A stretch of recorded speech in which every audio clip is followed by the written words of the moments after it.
Bonjour. Je lis dans la parole de Dieu, c'est le psaume 11. Au chef de chœur de David. C'est en l'Éternel que je cherche un refuge. Comment pouvez-vous me dire, fuis dans les montagnes comme un oiseau? Les méchants bandent leur arc, ils ajustent leurs flèches sur la corde pour tirer dans l'ombre sur ceux dont le cœur est droit. Quand les fondements sont renversés, que peut me faire le juste? L'Éternel est dans son saint temple, l'Éternel a son trône dans le ciel. Ses yeux regardent, il examine les hommes. L'Éternel examine le juste, il déteste le méchant et celui qui aime la violence. Il fait pleuvoir sur le méchant des charbons, du feu et du soufre. Un vent brûlant, tel est le lot qu'ils ont en partage. Car l'Éternel est juste, il aime la justice. Les hommes droits contemplent son visage. Mes amis, l'herbe sèche, la fleur tombe, mais la parole de notre Dieu demeure éternellement. Amen. Alors, aujourd'hui, comme vous le voyez bien, je suis très heureux de recommencer notre série annuelle dans les psaumes. On recommence dans les psaumes. On fait ça chaque été, en fait. Tous les ans, on se concentre sur un livre spécifique du psautier. Et cette année, on revient, en fait, au premier livre, qui va du psaume 1 jusqu'au psaume 41. Alors, tous les psaumes que nous allons faire cet été viendront de ce groupe de psaumes-là. Et aujourd'hui, on sera dans le psaume 11 qu'on vient de lire ensemble. Juste un petit rappel pour vous qui êtes peut-être nouveaux à la foi. Le livre des psaumes est essentiellement un recueil de cantiques, de chants. C'est une compilation de prières et de chants écrits pour le contexte du culte public du peuple d'Israël dans l'Ancien Testament et pour l'Église de Jésus-Christ dans le Nouveau Testament. Ces chants existent alors pour nous donner des exemples de ce à quoi ressemble la louange et la vie de l'enfant de Dieu dans le contexte de l'Église, dans le contexte de nos prières, de nos joies, de nos luttes et ainsi de suite. Et c'est une de ces prières dans la lutte que nous allons voir aujourd'hui. L'auteur de ce psaume, comme on le voit dans le titre, c'est le roi David, qui a écrit ce psaume à peu près, à peu près la moitié des psaumes qu'on a dans la Bible. Le roi David, c'était un homme qui connaissait très bien ses problèmes. Et donc, du coup, qui connaissait aussi très bien la grâce de Dieu, qui l'a sauvé, en fait, de ces problèmes-là. Il avait fréquemment des ennemis qui le poursuivaient depuis l'extérieur et depuis l'intérieur de son royaume, même depuis l'intérieur de sa propre famille. Et à la suite de ces attaques, David était souvent plongé dans le désespoir. On voit dans plein de psaumes David dire des choses comme par exemple, où es-tu? Je comprends rien. Pourquoi est-ce que tu te caches? Comment est-ce que ta main peut être à l'œuvre? Et ainsi de suite. Ce psaume commence un petit peu comme ça, et ce psaume, comme tous ces autres, sont une expression de la manière dont David répond au désespoir qu'il ressent. Et donc, à travers ce psaume, David nous enseigne déjà qu'il est normal de ressentir le désespoir par moment, genre ça arrive, et que c'est pas honteux. Même quelqu'un comme le roi David qui a écrit tellement de choses dans la Bible elle-même a ressenti ces choses. Et deuxièmement, il nous enseigne comment nous devrions réagir à ce désespoir lorsque nous le ressentons nous-mêmes. Du coup, dans les versets 1 à 3, David décrit ce qui se passe dans son propre esprit pendant qu'il souffre.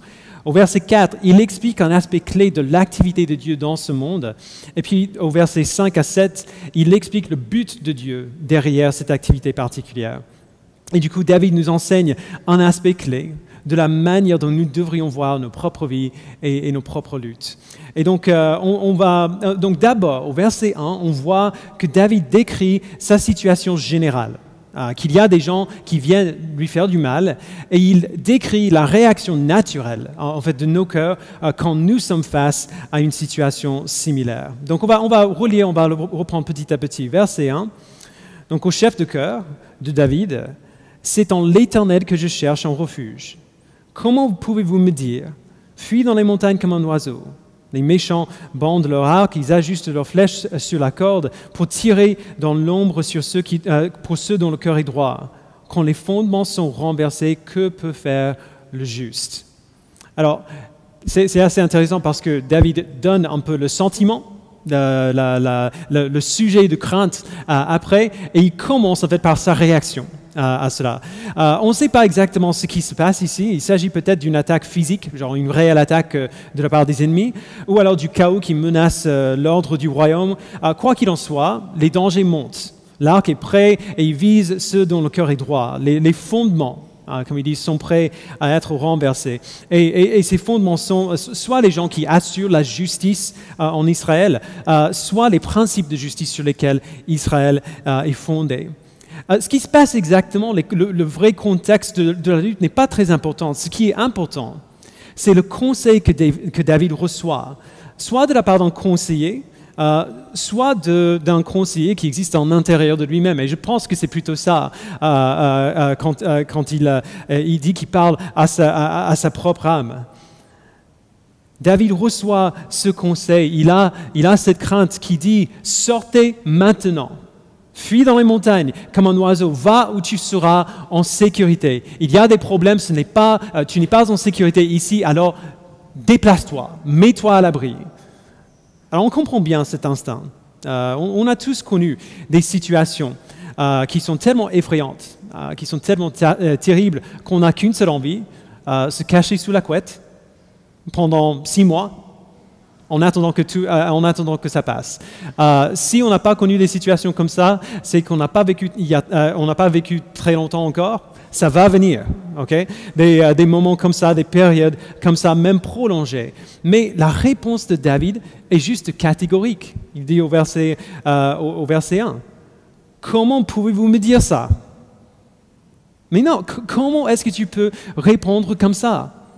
C'est logique d'aller dans un endroit sûr quand on est en danger, mais il dit, mon refuge sûr, mon lieu sûr, c'est l'Éternel. Aucune montagne, aucune grotte, aucune forteresse ne pourrait être une protection aussi solide que lui. Alors, on peut voir ce qu'il dit là et on se dit, ok, c'est vrai, on sait ici que c'est vrai, dans le moment de stress ou de peur ou de difficulté, on a beaucoup de mal à ressentir en sécurité, à nous sentir en sécurité à ce moment-là. Et du coup, pour comprendre pourquoi et comment David peut répondre comme ça, avec une telle confiance dans la protection de Dieu, il faut comprendre les deux situations opposées qu'il nous présente ici, sans donner trop d'explications, parce que ça aurait été bien connu déjà pour le peuple d'Israël. Et c'est bien la situation des justes et la situation des méchants. Donc juste entre guillemets et méchants entre guillemets aussi.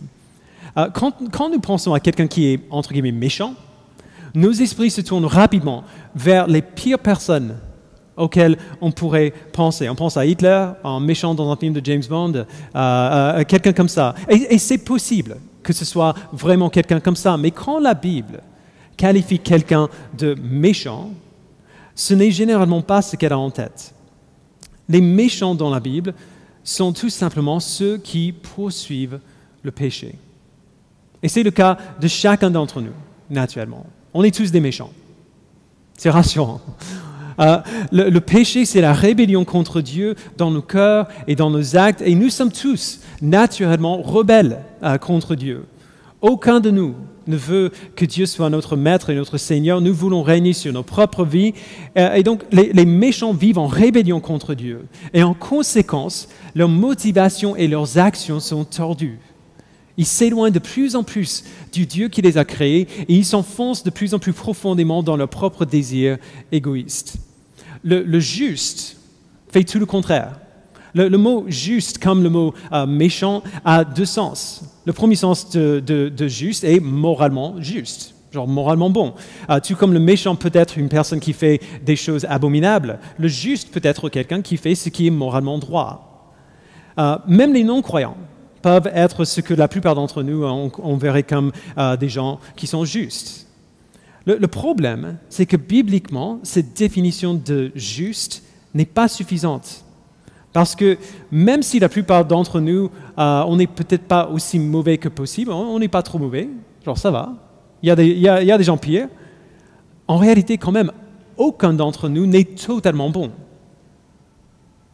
Si on est honnête, aucun d'entre nous n'est bon de la tête jusqu'aux pieds, à l'intérieur de nous-mêmes, dans tous les coins de notre âme. Il y a du péché en chacun de nous et il y a un désir de résister au Dieu qui nous a créés. Alors même si on est plutôt bon, entre guillemets, aucun d'entre nous n'est parfaitement juste. Et c'est pourquoi on a besoin d'une autre définition. Dans la Bible, le mot « juste » parle plus souvent de quelqu'un qui fait confiance en Dieu pour sa justice. Ce sont des gens qui savent qu'ils ne sont pas justes, et donc ils se tournent vers le seul être de l'univers entier qui est juste, et c'est Dieu lui-même, et ils lui demandent son aide. Et c'est ce que Dieu nous a donné quand il a envoyé Jésus-Christ. Donc son Fils, Christ, a pris une nature humaine et dans la personne de Jésus, il a vécu une vie parfaite, la vie que nous aurions dû vivre. Et il était du coup le premier être humain juste de toute l'histoire, et le dernier. Puis il a pris notre péché sur lui-même et a été puni à notre place pour notre péché. Et en échange de ce péché, il nous a donné sa justice à lui. Et donc du coup, Dieu nous déclare justes parce que Jésus a été juste pour nous. Alors évidemment, à ce stade, David ne sait pas tout ça. Et c'est bien avant, des siècles avant que Jésus-Christ vienne. Mais David savait que Dieu allait certainement sauver son peuple de leurs péchés. Même si David ne connaissait pas le nom de Jésus, ou ce à quoi le salut de Dieu allait ressembler, il savait que ce salut venait, que ce salut allait venir. Et donc David l'attendait et faisait confiance en lui en amont. Et c'est pour cela qu'il peut avoir une telle confiance, une confiance si solide et persistante dans la protection de Dieu, parce qu'il sait que Dieu est le Dieu qui sauve son peuple et qui les rend justes. Alors ensuite, David décrit le principe qui guide sa confiance, que Dieu voit correctement les justes et les méchants. Et donc il sait comment accomplir sa volonté en eux. Verset 4. L'Éternel est dans son saint temple, l'Éternel a son trône dans le ciel, ses yeux regardent, il examine, ou littéralement, il met à l'épreuve les hommes. Il y a deux choses qu'il faut voir ici. La première, c'est que depuis le trône de Dieu dans son saint temple, dans le ciel, ses yeux voient. Dieu voit chaque motivation, chaque pensée, chaque attitude, chaque action que nous commettons. Il sait absolument tout ce qu'il y a à l'extérieur de nous et tout ce qu'il y a en nous. Il sait tout, il voit tout, il sait ce qui se passe. La deuxième chose, c'est qu'il met à l'épreuve les enfants de l'homme, c'est-à-dire chaque être humain. Quand il dit que ses yeux regardent, il examine ou il éprouve les hommes, il parle de tous les hommes, sans exception, chaque être humain qui vit. Alors, il peut sembler que cette examination, entre guillemets, n'est qu'un simple examen genre visuel. Genre, il regarde ce qu'il y a. Il fait un scan de nos âmes pour voir ce qu'il y a à l'intérieur de nous. Genre, il faut quand même... Quand je disais ce genre de choses au début de ma foi, j'avais toujours un peu de mal à comprendre à quoi bon, genre quel intérêt à nous examiner si c'est que ça. Parce que Dieu n'a pas besoin de ça. Il est omniscient. Il sait tout déjà. Il sait tout ce qui a déjà existé et il sait tout ce qui existera un jour. Il sait déjà. Il n'a pas besoin de faire ça. Mais il faut nous souvenir que presque à chaque fois qu'on voit Dieu examiner ou sonder quelqu'un dans la Bible, parce que Dieu n'a pas besoin de faire ça juste pour sa propre connaissance, il y a deux choses qui se passent à chaque fois simultanément. Il y a Dieu qui voit dans les profondeurs de nos cœurs et qui nous connaît mieux que nous nous connaissons nous-mêmes. Et il y a Dieu qui nous place dans des situations dans lesquelles ce qui est à l'intérieur de nous se révélera afin que nous le voyions aussi. C'est le même mot que ce mot « examiner » ici au verset 4 et au verset 5 aussi, c'est la même chose. Et utilisé aussi dans le psaume 66, verset 10. En effet, tu nous as mis à l'épreuve. Donc voilà le même mot que « examine » dans le psaume 11. Ô Dieu, tu nous as purifiés au creuset comme l'argent. Ou Proverbe 17, 3, le creuset est pour l'argent et le fourneau pour l'or, mais celui qui met les cœurs à l'épreuve. Donc voilà le même mot encore. C'est l'Éternel. Alors si la météorologie ne vous parle pas, pensez à quelque chose qu'on a tous dans les maisons, dans nos maisons. Pensez à une bouilloire. J'ai du mal à dire ce mot, mais vous savez ce que je veux dire. Vous le remplissez d'eau vous faites bouillir l'eau, et qu'est-ce qui se passe après quelques temps, genre après quelques semaines? Il y a du calcaire qui se collecte au fond. Le calcaire qui est dans l'eau laisse cette croûte blanche au fond. La chaleur extrait le calcaire de l'eau et le laisse et fait un dépôt. C'est à ce genre d'épreuve que Dieu nous soumet tous. Il nous met dans une situation où on aura chaud. Et ce qui est en nous sortira naturellement. Ça arrive à nous tous, que nous soyons chrétiens ou non. Tôt ou tard, Dieu fait révéler ce qu'il y a en nous. Même si on réussit à cacher qui nous sommes du monde entier, tôt ou tard, on se trouvera tous dans une situation où nous verrons qui nous sommes vraiment. Nous verrons de quoi nous sommes faits. Dieu examine, il met à l'épreuve les hommes de sorte que ce qui est à l'intérieur se révèle. Dans des moments de stress, ou de tristesse, ou de souffrance, ou alors avec le simple passage du temps. Ce qui est à l'intérieur de nous se révélera. Ce que nous devenons à l'intérieur va se manifester à l'extérieur. Alors du coup, prenons ce principe et souvenons-nous de la situation de David lorsqu'il écrit ce psaume. Il est attaqué, des gens viennent vers lui pour le tuer, pour le détrôner ou pour autre chose encore, mais il sait qu'il n'a pas besoin de prendre la fuite. Il sait qu'il n'a pas besoin de partir. Il sait qu'il est protégé parce que Dieu voit les hommes qui viennent après lui. Il sait ce qu'il y a en eux et il sait ce qu'il y a en David. Donc la question, c'est comment est-ce que Dieu va répondre à ce qu'il voit? Quel sera le résultat final de son épreuve, entre guillemets, ou de son examen des hommes? Verset 5, l'Éternel examine, donc encore, met à l'épreuve le juste. Il déteste le méchant et celui qui aime la violence. Il fait pleuvoir sur les méchants des charbons, du feu et du soufre. Un vent brûlant, tel est le lot qu'ils ont en partage. Alors, ça peut sembler très extrême. Surtout si on prend en considération l'idée que dans la Bible, le mot méchant ne parle pas des gens qui sont aussi horribles que possible, mais de ceux qui rejettent Dieu tout simplement et qui poursuivent leur péché. Ça peut sembler extrême, mais Jamie Smith résume bien pourquoi ce n'est pas le cas.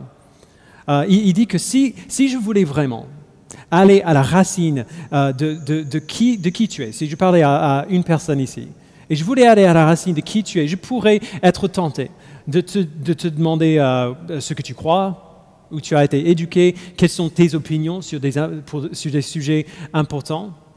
Mais à vrai dire, ce ne sont pas ça les bonnes questions. Si je veux vraiment savoir qui tu es au fond de toi-même, la question que je dois te poser n'est pas qu'est-ce que tu sais, mais qu'est-ce que tu veux? Qu'est-ce que tu désires? Qu'est-ce que tu aimes? Pour le dire très simplement, nous sommes ce que nous aimons. Pour ceux qui désirent leur péché plus que Dieu, pour ceux qui aiment leur péché plus que Dieu, et c'est bel et bien l'un ou l'autre, Jésus dit dans Matthieu 6, pour ceux qui aiment leur péché plus que Dieu, la distinction entre qui ils sont et le péché qu'ils aiment s'efface. Puisque Dieu est juste, il déteste ce qui est mal et exerce son jugement sur ce mal. Le péché se manifestera et sera indéniable même pour celui ou celle qui le commet. Comment est-ce que cette personne va voir l'horreur de son péché? Elle va voir la sévérité du jugement de Dieu et va comprendre à quel point son péché est grave. Et à ce moment-là, il sera trop tard. Le message ici que David communique dans ces 2 versets, c'est qu'il n'y a pas d'échappatoire au jugement de Dieu contre le péché, ni à la connaissance du péché qui vient avec son jugement. Le péché des méchants sera visible non seulement pour Dieu, mais pour eux-mêmes, parce qu'ils verront le jugement que leur péché mérite. Et si c'est ça la fin de l'épreuve pour les méchants, entre guillemets encore, quelle est la fin de l'épreuve pour les justes? On le voit au verset 7. Car l'Éternel est juste, il aime la justice, les hommes droits contemplent son visage. Alors ce qui est juste incroyable ici, c'est que les hommes droits, il faut toujours faire ça quand on dit ça, parce que les hommes droits méritent la colère de Dieu aussi. Il y a personne qui est parfaitement juste, parfaitement droit, parfaitement saint. Nous sommes tous des pécheurs, nous sommes tous des rebelles contre Dieu. Mais même si les justes méritent absolument le même jugement que les méchants, ils ont quand même une expérience très différente. Eux, ils contemplent son visage. Pourquoi? Parce que lorsque Dieu les met à l'épreuve, lorsqu'il examine leur cœur et les place dans des situations qui font sortir ce qu'il y a en eux, quel est le trait de caractère fondamental qu'il voit? Dieu voit que ces personnes lui font confiance pour leur salut, lui font confiance pour leur justice. Alors évidemment, ce n'est pas tout. Il voit aussi tous les problèmes qu'on a encore, tout le péché qui reste en nous, avec lequel nous luttons. Mais le trait de caractère fondamental que Dieu voit en nous quand il nous examine de cette manière, c'est le fait que nous lui faisons confiance pour le salut. Et ça suffit. Ça suffit. Sur la base de cette simple réalité, Dieu permet aux justes de contempler son visage. Et c'est juste énorme. Chaque soir, quand nous mettons Zadie au lit, Zadie, c'est notre fille, elle a 3 ans, je prie la même prière pour elle, toutes les nuits. Elle est capable de le répéter si elle veut pas souvent, mais elle peut le faire. C'est en fait la prière que Dieu a donnée à Aaron de prier sur le peuple d'Israël dans Nombre 6, 24. Il dit que l'Éternel te bénisse et te garde, que l'Éternel fasse briller son visage sur toi et t'accorde sa grâce, que l'Éternel se tourne vers toi et te donne la paix. Contempler le visage de Dieu, voir le visage de Dieu briller sur soi, c'est recevoir la plus grande bénédiction qu'on peut imaginer. Contempler le visage de Dieu, c'est la récompense de l'Évangile. C'est la raison pour laquelle on existe. En Christ, il y a un changement fondamental dans la relation entre les êtres humains et le Dieu Tout-Puissant. La nature humaine a toujours été une barrière entre les hommes et Dieu. Quand Dieu a amené Moïse sur la montagne, il lui a dit, donc on le voit dans l'Exode 30, il dit « Tu ne pourras pas voir mon visage, car l'homme ne peut pas me voir et vivre. » Même avec les sacrifices de l'alliance mosaïque, il y avait toujours une séparation entre Dieu et le peuple d'Israël. Il ne pouvait pas entrer dans le lieu très saint au cœur du temple. Mais selon l'apôtre Jean, qu'est-ce qui s'est passé quand Jésus-Christ est venu? Et la parole, donc Christ, s'est fait homme, a habité parmi nous, plein de grâce et de vérité. Et quoi? Nous avons contemplé sa gloire. Une gloire comme celle du Fils unique venu du Père. On le voit dans Jean 1. Les disciples ont vu la gloire de Dieu dans la personne de Christ, par sa vie, son ministère, sa mort et sa résurrection. Tout cela accompli devant leurs yeux. À sa mort, le voile du temple qui servait de barrière au lieu très saint a été déchiré en deux. Et maintenant, comme on voit dans Hébreux 10, en Christ, nous avons un accès parfait à Dieu. Chacun d'entre nous, pas obligé d'être prêtre, même pas obligé d'être pasteur ou diacre ou quoi que ce soit. Si nous avons la foi en Christ, nous avons cet accès parfait en Dieu. Nous pouvons venir non seulement près de Dieu, mais jusqu'à lui, dans sa présence et directement parce que nous venons en Christ. La question, c'est à quoi ressemble cette vision aujourd'hui? Si nous contemplons aujourd'hui son visage parce que Dieu nous donne la justice de Christ, qu'est-ce qu'on voit quand on voit son visage? On sait ce que ce sera au retour de Christ. On verra la gloire de Dieu parce qu'on verra Jésus-Christ face à face. Mais comment est-ce que les justes contemplent le visage de Dieu maintenant, aujourd'hui, en attendant son retour? L'apôtre Paul décrit dans une prière qu'il prie pour les Éphésiens comment l'Esprit de Dieu illumine les yeux de notre cœur pour que nous sachions quelle est l'espérance qui s'attache à son appel. C'est une œuvre intérieure que le Saint-Esprit fait en nous qui nous permet de voir Dieu pour qui il est et la beauté de son plan pour nous. L'Esprit a plusieurs outils qu'il utilise pour nous amener à cette nouvelle vision. Par exemple, il utilise la nature. On part dans les montagnes dans quelques semaines. Et pour chaque chrétien, aller à la montagne ou voir un lever de soleil devrait être un moment de louange, un moment d'adoration qui fait remonter nos yeux vers celui qui a créé toutes ces choses. Il se sert aussi de l'Église. Alors que nous voyons Dieu à l'œuvre dans et à travers la vie de nos frères et sœurs en Christ, comme on a vu hier pendant les baptêmes, nous voyons la gloire de Dieu. Il se sert de sa parole, alors qu'il nous dit jour après jour comment il a toujours travaillé pour faire connaître sa gloire. Nous pouvons le voir travailler de la même manière aujourd'hui. Et oui, il utilise aussi les épreuves. C'est pour cela que David a voulu nous rappeler au verset 5, au cas où on l'avait oublié, que Dieu met à l'épreuve les justes. Ce psaume a été écrit non pas pour les ennemis d'Israël, pour leur faire peur, mais pour le peuple de Dieu. David encourage le peuple de Dieu par ce chant au milieu de l'épreuve. Ce chant a été chanté par le peuple de Dieu pour les aider à se souvenir dans les moments de souffrance que Dieu connaît son peuple et les protège, qui sait ce qu'il y a en eux et il sait à qui ils appartiennent. David est attaqué, mais il sait qu'il appartient à Dieu. Dieu sait que David est juste, il sait que David se confie en lui pour son salut. Et ainsi, David sait aussi que quelle que soit l'épreuve que Dieu lui permette d'endurer, même cette attaque présente, ces épreuves ne serviront qu'à révéler la confiance qu'il a placée en Dieu pour son salut et vont l'aider à contempler le visage de Dieu de manière encore plus claire. Alors, voici pourquoi ce psaume est si important pour nous, dans le contexte du christianisme occidental en France aujourd'hui.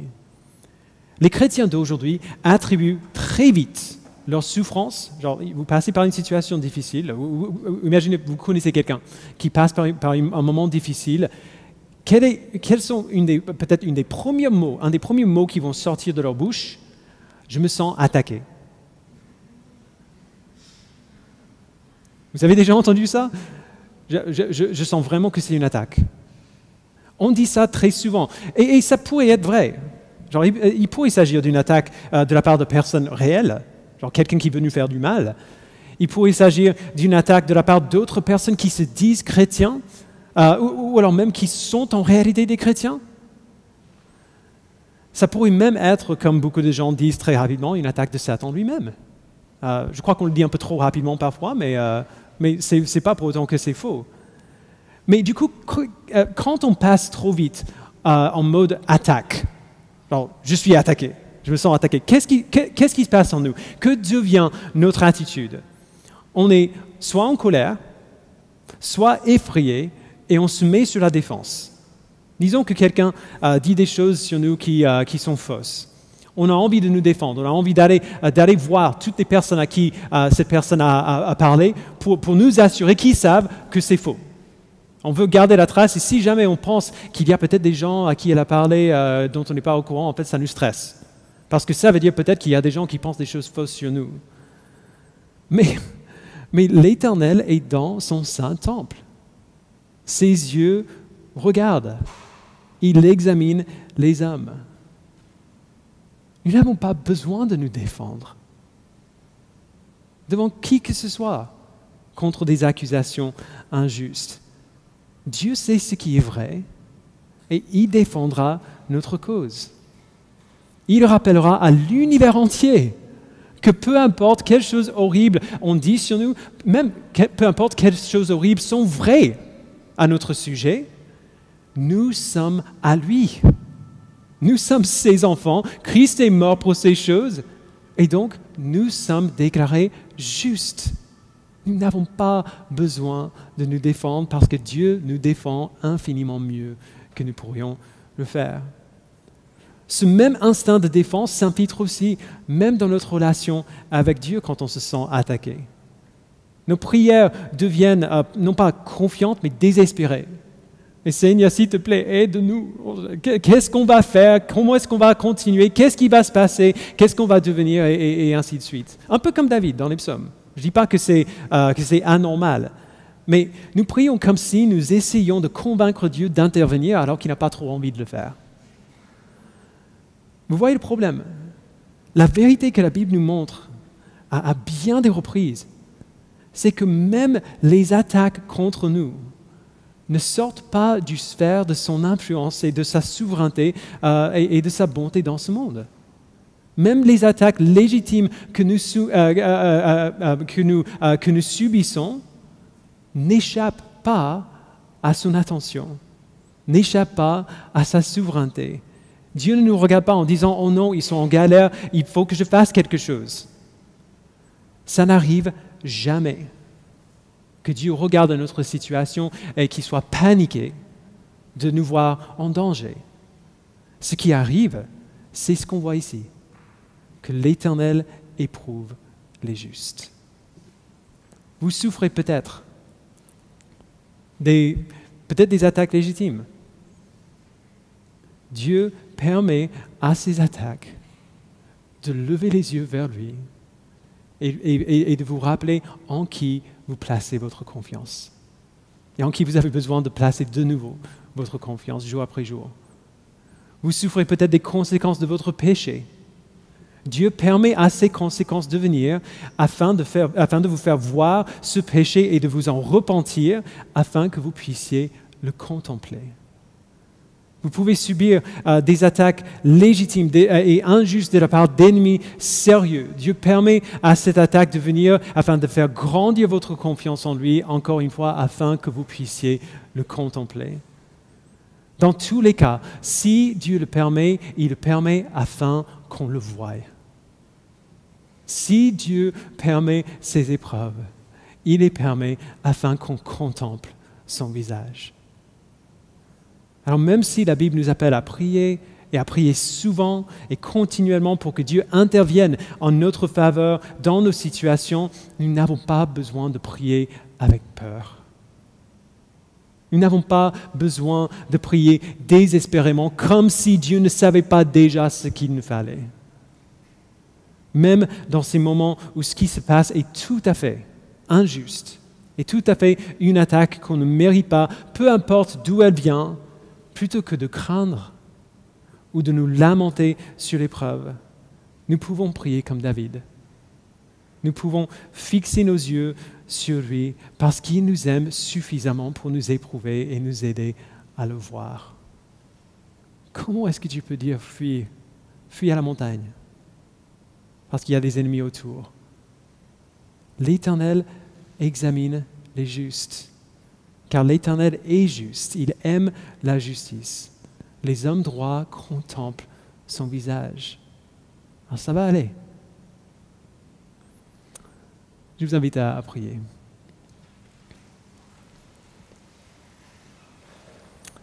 Père, nous te remercions pour la crainte que David a exprimée par moments, parce que nous ressentons cette même crainte. Mais merci aussi, Père, pour la confiance qui manifeste presque à chaque fois. Merci, Père, pour ces allers-retours qu'on voit dans David entre « Où es-tu, Seigneur ?» et « Mais je sais que tu es là. Je sais que tu es bon. Alors je me confie en toi. » Père, je prie que tu nous examines aujourd'hui, que tu fasses révéler en nous ce qu'il y a, que tu fasses révéler ce qu'il y a à l'intérieur de nous, que tu nous révèles notre péché, les domaines de notre vie qu'on a encore du mal à te donner ou qu'on garde même sans nécessairement le savoir. Révèle ces choses à nous afin que nous puissions te les donner, afin que nous puissions te faire confiance dans ces domaines aussi et mettre à mort ces péchés. Père, je prie aussi que tu révèles en nous les choses que l'Esprit est en train de faire, ce qui produit en nous. Révèle-nous, Père, la patience que tu fais grandir en nous, l'amour que tu fais grandir en nous, la persévérance que tu fais grandir en nous. Bien souvent, nous voyons plus les mauvaises choses en nous que les bonnes. Alors donne-nous, Père, de voir et de voir clairement que l'Esprit est bel et bien à l'œuvre dans nos vies. Merci, Père, pour cette promesse que lorsque tu nous examines, tu vois absolument tout ce qu'il y a en nous, mais qu'il y a une chose en nous que tu vois par-dessus toutes les autres, Et c'est le fait que nous avons placé notre confiance en toi pour notre salut. Et que sur la base de cette vérité-là, sur la base de ce fait-là, tu nous déclares aussi juste que ton Fils. Et tu nous adoptes comme tes fils et comme tes filles. Et comme tout bon parent qui aime ses enfants, nous pouvons savoir maintenant que tu n'hésiteras pas une seule seconde à nous protéger de ce qui peut réellement nous faire du mal. Mais que tu permettras pour nous seulement ce qui nous fera grandir et ce qui nous fera te contempler plus clairement. Merci pour ces assurances solides que nous avons en toi. Au nom de ton Fils, nous le prions. Amen.